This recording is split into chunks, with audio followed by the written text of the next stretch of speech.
Okay, I've gone back and forth about whether to say anything, but I think it feels important to say this out loud because right now there is a very public version of this story, the Telluride story, being played out online with a lot of opinions from people who don't live here, don't work here, and aren't impacted by this at all. But there's also a quieter, very different set of conversations happening among us locals.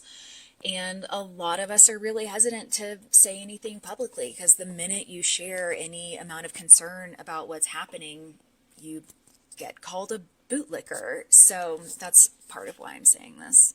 And look, this is a dispute between a private company, Telski, and their employees, Ski Patrol. And I am not party to their private negotiations. I'm not pretending to be. But the impact this is having on our community is my business. And it's getting heavier every single day. And to be clear, I respect Ski Patrol deeply, and I absolutely support fair pay for the work that they do. There's no question about that.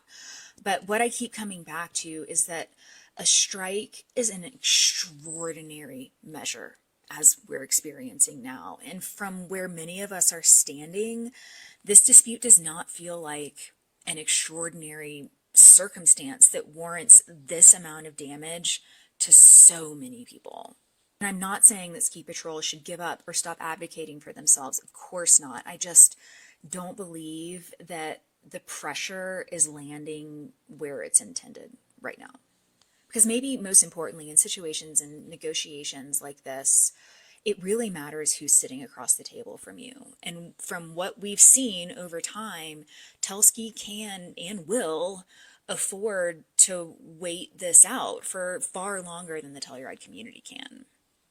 And every day this goes on, your tip workers, your hourly workers, your small businesses, they're losing more and more income.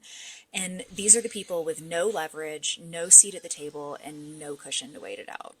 I wish I had a solution. I don't. I just wanted to name what this feels like for a lot of people right now. And for the sake of Telluride, I hope it's resolved soon.